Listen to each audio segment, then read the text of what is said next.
Hello YouTube મિત્રો, તમને હાર્દિક સ્વાગત કરું છું. જય જવાન જય કિસાન મિત્રો. આપણે કપાસ 6 થી 7 વીઘામાં હતો અને હમણાં 5 થી 6-7 દિવસ પહેલાં ભરાયો હતો. આપણે કપા 99 મણ થયો હતો અને ભાવ આવ્યો તો 622 રૂપિયા થયો હતો. હરાજીનો ભાવ રાજ્યમાં ભરાયું હતું ને વેચવા ગયા હતા એટલે ટ્રેક્ટર ભરાઈ ગયું હતું.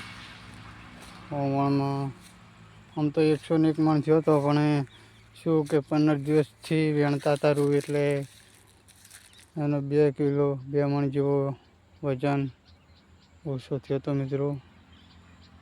ને આજકાલમાં પોતાડાથી તો પૂળા વાળતા હતા, પૂળા વાળી રહ્યા છે. હવે 2-3 દિવસ આજ તો દિવાળી છે, કાલે ચાયણી થશે. આમ તો પડતર દિવસે ગણાય છે અને દિવાળી કહે છે. હવે કાલે ચાયણી થશે મિત્રો. પછી 2 દિવસ સારતોણી ને આપણે કપાસ વેણવાનો છે પાહો. જો અમને એમ લાગે છે 20 મણ જેવો થશે.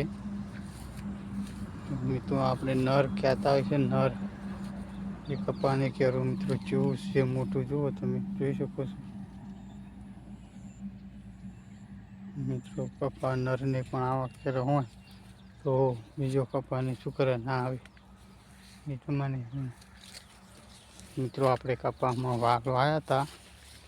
વાલ જોવું એને હવે આપણે ફૂલ બેસી ગયા છે. થોડાક દિવસમાં મોટા વાલ ધોળા આવે છે ને બીજા વાલ છે એને વાલને પણ વાલ બેસી જશે. કોર આવી ગયો છે જુઓ. ચોક ફળી પણ આવી જશે, આપણને દેખાય છે. જુઓ વાલ છે, ધોળા વાલ મિત્રો. આપણે કહેવાય છે કે ડિલિવરીવાળા વાલ આપણે જે બૈરાને ડિલિવરી જે આપણે કરાવ્યું હોય ને ઓપરેશન, એને મિત્રો ખવાતા નથી, કેમ કે એને નુકસાન થાય છે. જો આ મોયમાં આવીને પાકી જશે, આપણને ખબર નથી. એટલે મિત્રો આપણે વેણી નહીં, ચોકાઈને પાકી ગયેલી છે. જો વાલ કેવા છે, ફૂલે પણ સારું આવ્યું છે. જો મિત્રો વધારે ફળીઓ આવશે તો પાહો આપણે મિત્રો એનો પણ વિડીયો બનાવીને નાખવાના છે. ખોર મિત્રો અસલ આવ્યો છે, તમે જોજો.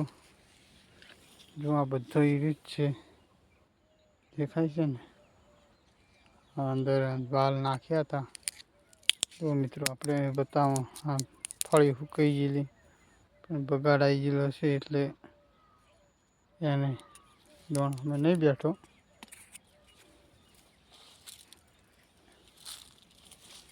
જો આ વાલને બેસી ગયા છે વાલ.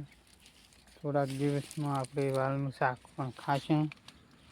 જો ઘણી ખરી ફળ્યું વાલ છે ને મિત્રો. વાલ આર્યા વાલ છે, એનું પત્તું થોડુંક આવે છે, જે સોળી હોય ને એ ટાઈપનું પત્તું છે.